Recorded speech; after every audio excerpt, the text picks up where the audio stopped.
like you also raised the issue, I know, like last May about your defensive line depth. Do you feel like you have enough guys you can trust there, or how do you develop that It's and a, everybody get it's a great question because a lot of those guys that were trying to get developed just got there. We had a big D-line class that we signed, with this last class, and I think that they've done a great job in the weight room, but they're freshmen. It's hard to play.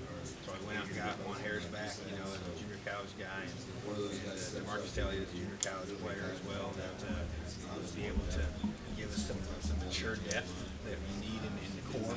And so to me, it's still playing a lot of guys. Coach Hagan does a great job technically with them. Is trying to grow some of these younger guys, getting them a little bit bigger.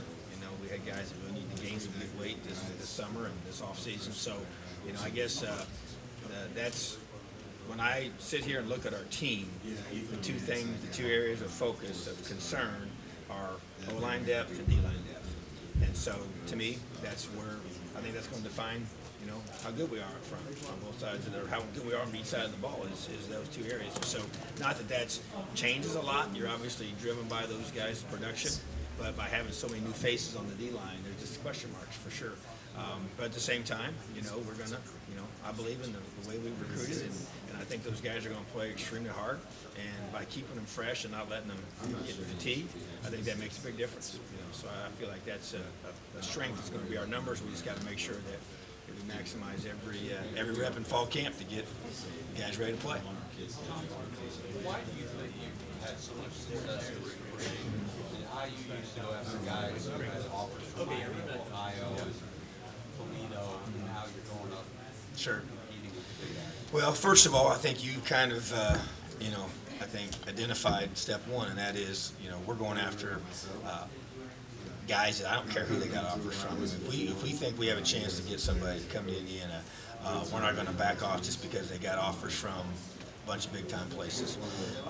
And number two, I think that we identify these guys, and I do when I go through. I don't pay as much attention to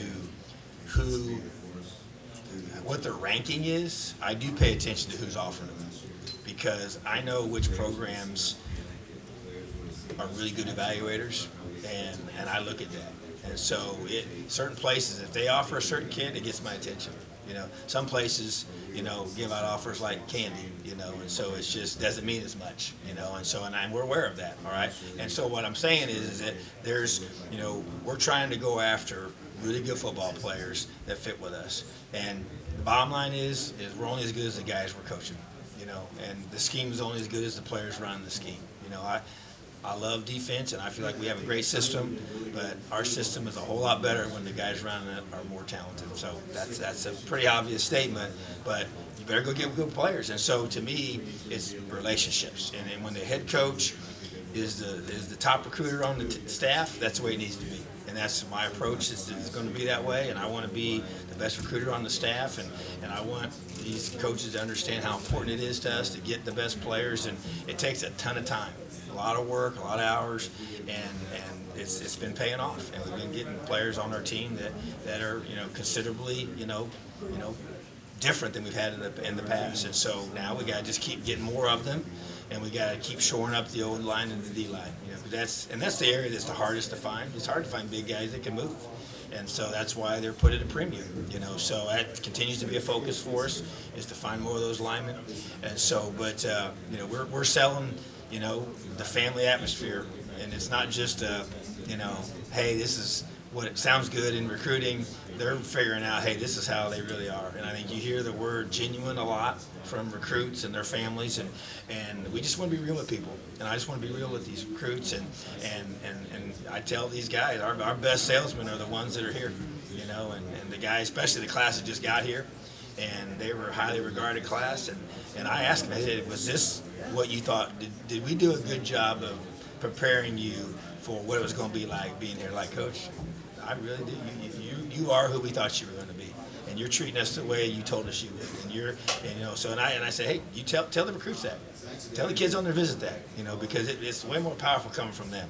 have your parents, tell their parents that, and it's like, so a lot of these kids are from the same area too, so you get a chance to get that kind of connection. So I just want to say, hey, just tell the truth, and this is how it's going to be when you come here. So to me, that's what's resonating with them, and then also I think we got a great product to sell. I think Indiana is a great place to get your degree from. It's a great place to go to school. It's a beautiful campus, and we're now building facilities that are, on par with others, and that hasn't always been the case. And so that sends a strong message to the parents and the recruits that football is important at Indiana, and I love what we're doing, and I love what we're building, but it just takes time, and that's where I wish it was happening faster. I wish it happened 2 years ago, but at the same time, I haven't changed in my resolve and my focus and what I believe we're going to do, and so we just gotta. That's why grit. That's why I picked grit this year, because that needs to signify who we are as a program. Just keep persevering, just keep having the same passion, having the same energy, having the same focus, and do not let up until we get what we want. And when we get what we want, we're going to set new goals. Coach, you led me into my question. Getting kids to Bloomington. I'm in Indiana. We live in northern Indiana, but Indiana hasn't had the tradition in football for a long time, and building the program up, building some momentum, because let's face it, the Big Ten Conference is one of the toughest. You've got to compete all the time with these kids. But once you get them to Bloomington, what's it like getting the kids there and building this tradition that you're basically building? Well, what you're doing is you got to think of it this way. So the guys we're recruiting, all right, since they've been born, okay, they've never seen us win a bowl game. They weren't even born when that last happened, okay? So we don't really even focus on that, okay? We're focusing on the future, and I came up with, and I borrowed this quote from somebody else, but the whole concept was, and I just shared with our staff not too long ago, that we're going to focus all of our energy on what we're building, okay? And everything that we are becoming, and not what we have been, okay, or haven't been. We don't even talk about that, okay? And I tell our coaches, we just focus on the future. And I'm trying to create an expectation and when players come, because the whole point is, you listen to these young guys talk, our recruits, what they talk. They came here to change this place, okay? They came here, the 2018 group, really, I guess it's the 2019 class after we signed last season. Tywone Mullen came up with the phrase, the new wave. Okay, he came up with that. He really did, and it stuck with all those guys. As a matter of fact, I was walking by because they all work out together, and we have all the freshmen in one lift group, and so they broke it down on like new wave on whatever. That was how they broke it. That was something that but that's how they think. They came here to create the change, and I love it. And they came to be the reason why that things are different than they used to be. And so that's why I want kids that want that.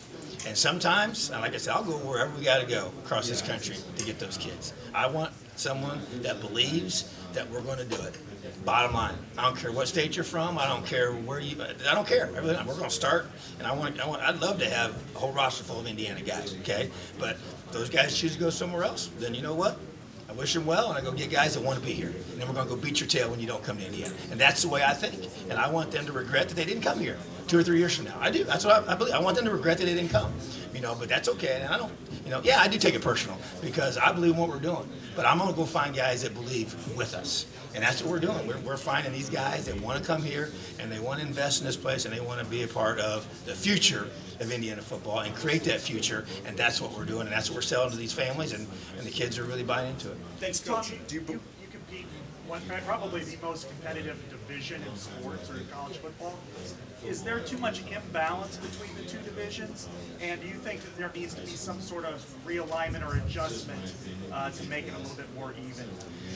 I've been asked it several times, and I know when I was in the SEC, they had the big discussion that the West was too many good teams in the West, and they needed to move somebody to the East and all that, So, but if you would have looked at it when I was a high school coach in Florida in the mid '90s, it was the other way around. Where the East of that conference was. So, I think you can, our divisions aren't as long-standing as theirs. And so I think if you let time unfold itself, that it will probably balance itself back out on a perception. But I just know this, we play, since I've been here, I think we've played everybody in the conference. And, they're all tough.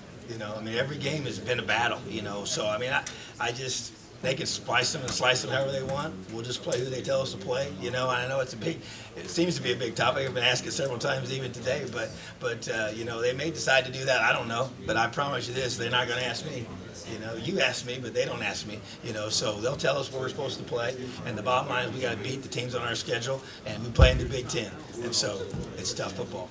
Do you think the perception is apt that the East is stronger Well, than the West? I think if you go back and look at raw numbers of championships, you know, that shows a certain thing. If you want to look at those stats, you know, and so I just think that's pretty obvious. But at the same time, you know, like I said, we've played them all since I've been here, and they're all good. So, you know, that's not going to change. Do you believe having a college-age son that plays on the team gives you any kind of special insight into what recruits are looking for today? It does, because, you know, I don't think necessarily like they do, you know, and with social media for sure, you know, where they spend their time, it has helped me quite a bit, you know, and having young coaches, our GAs, they're some of the best ones because they're just not far removed from that either, you know. So we talked to them quite a bit about. Matter of fact, they had a guy come in and do like a social media presentation, and one of our GAs, like, he nailed every single question the guy was asking, and I didn't know hardly any of them, you know. So it just showed you the gap between, you know, a guy my age and kids in their early 20s, you know. So especially the social media component. So yeah, having, you know, Thomas is you know, even just for the pulse of our team. I mean, we talk about it, you know, and just how things and he's not like. He understands, and I don't put him in a tough position, but it's just good to have somebody that's, you know, on the inside that kind of says, you know, hey, this is a good thing, this is that, you know, you think about this or think about that. And so I think it helps. I think it really does. Coach, you're talking about adding depth to your program. Last year, the rule change allowed guys to play 4 games. How integral was that for a program like yours in increasing that depth? Thought it was big. You know, you could look at the guys that played, you know, and a guy like James Miller, prime example. You know, he in a normal year, he would have burned the whole year for playing a few snaps. He made some big plays, you know, but he got a chance to play. He got, you know, that to me is a prime. Even, you know, Michael Penix, I know he was injured, but he played those games, and he still got his freshman year back, and so. But just, I thought it was a great rule when it got implemented and voted in, and I was excited about it. And after a year seeing it in place, I thought it was awesome. You know, and I'm looking forward to it being another chance for us to. I wish we would have had it earlier. You know, we got some guys that are older now that played in the very few games as freshmen that are seniors now. That, you know, you just wish you had that. It's a valuable year. You can't take that time back. You know, and that development you get that age is pretty important. So if a guy's ready to play and he's going to play the whole year, that's great. But if he's not, the 4-game rule is a huge change for our game. After Mike retires, what's that process like to find his replacement? Is it making phone calls? Do you watch film? Just find your next OC? Is it looking at contacts you have in the industry? How does that process work? Yeah, you always have a list. You know, I have a list at every position of guys that I would like to go after if a guy chooses to go take another job somewhere else or be a head coach or be a coordinator if he's a position coach. And so I had, you know, and Coach DeBoer came to me, you know, even before Christmas and just said, you know what, hey, I haven't made my decision yet, but I'm just, you know, thinking about it. So, which was good. They gave me, I said, well, hey, that's good to know. And so I got a chance to put some feelers out. And so, yeah, so it basically was, you know, trying to, in the combination of guys that I knew and had on that list, and then other guys that, you know, through the course of, you never know, timing is always, you know, a big deal in everything. And so some guys' opportunity to be available at this time period. But I will say, you know, we really, you know, Caleb was the guy I wanted from the beginning. You know, I just have known him for a long time, and so much respect for him, and a lot of commonalities with us and the way we do things, and the guys he's worked for and I've worked for. There's a lot of crossover, so I knew exactly, even though we've never worked together, I knew what I was getting as a coach and as a man. So it was, you know, but we interviewed several guys, and, you know, but our staff, they all, once he interviewed, they were like, he's the guy. They knew. How often do you update those lists? Is it once a year? Is it once every off season? Every off season. Yeah, go through every position and sit down and just update it for sure. Once he's in, how hands-on or hands-off do you try to be as he gets to know your guys and gets to put what he wants to do in place? I mean, hands-off with me, with him? Yeah. As you Yeah, I would say, you know, one thing I think I've been clear about this from the beginning. I'm never going to tell him what to call during the game. I mean, I think that's a big mistake. You know, he's the one that's done all the studying. He's the one that's prepared. But what I want to make sure is we're on the same page with how we're going to attack. You opponent, how we're going to utilize, what's the game plan that we're going to be able to utilize between offense and defense to be able to, hey, we got to use this tempo more this game or that, or we need to, hey, we got to score a bunch. We're playing this. So just all the way the game is going to be played, and then once the game rolls, I trust them, and I want to make sure we're just on the same page, but I'm not going to sit there and be in his ear. To me, that's a distraction that becomes negative. Yeah, I think a lot was made just in terms of not just the yardage improvements he made at Eastern Michigan and Fresno State, but the efficiency stuff, third downs, red zone, that sort of thing. I know you've only been through the spring with him, but are there ways you feel like you can measure improvement that you're seeing in those areas in the offense, and maybe things you'll be looking for specifically in those areas in fall camp? Yeah, I will say this. I think it's hard to really tell during spring ball. It really is. I've done it for a long time, and you kind of get, you don't really know. So I really don't know if I have a great feel, but I will say you hit on some good points. First of all, he's consistently done a great job in situational football, and to me that's the key. It's third downs and red zone. I mean, if you're able to convert on third downs, stay on the field, and be great in the red zone, you're going to score points, and therefore they've done a great job scoring points. And when he went to Fresno State, they were struggling. He went to Eastern Michigan. They were really struggling. They've struggled for a long, long time, and he was part of that turnaround and did a great job in a tough situation. And same as places before. And when he was at Sioux Falls as both the head coach and the play caller, they were at a phenomenal offense. They didn't have a bunch of phenomenal athletes, and that was the same league or division I was coaching in at Lambeth when he was at Sioux Falls. And so, just knowing the creativity and the way he utilizes personnel groupings, and those kind of things. So those are the things that really excite me. So what I do see, and our players see it, they see the system in place. They see what the system can become. And I think that's what's a big part of their excitement, or even the things we've done over the summer to accent the installation. We've had a way more aggressive summer than we've ever had since I've been in Indiana in regards to both our player practices as well as our install over the summer and the player meetings that we're allowed to have. And so and Caleb's been a big part of that, and his plan that he brought to me and wanted to be able to do this summer, and so we matched the defense up with that. So I just feel like that I'll have a better feel of fall camp, but you're not going to know until it gets in game time. Talk about Kane being ready for it right now to be the defensive coordinator. I think he was the youngest coordinator at FBS in South Alabama. What about Kane makes you confident that he's ready to be a coordinator at the Big Ten level? Yeah, I think that first of all, he's kind of, from a coordinator perspective, he's followed the same path that I followed. Okay, I was a coordinator at Drake, which is 1AA, and he coordinated Eastern Illinois, which is 1AA, and then, or FCS now. And then he went to South Alabama, just like I went to South Florida. And so that was my first Division I coordinator's opportunity, was at South Florida. And so his first true Division I FBS was at South Alabama. And so, matter of fact, as we were the most improved defense in the country at Indiana when I was the DC here the first 2 years, and his defense was the second most improved. And so you just saw a very similar type of culture change and production change. And as even the season was unfolding, and both he was at South Alabama and I was here, he's the person I call and talk to about this idea, that idea. Hey, we're playing like this, we're playing like, and so very similar approach to how we're doing things. And so I brought him here as a position coach, and I told him, I said, I wasn't sure the exact timeline, of when this was going to happen.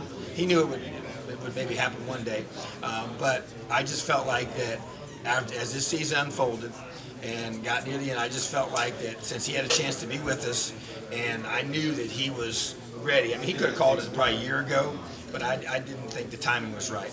And so I feel like that the timing is right now, and I trust him in terms of his preparation, I trust him in terms of his judgment, and I trust him in terms of his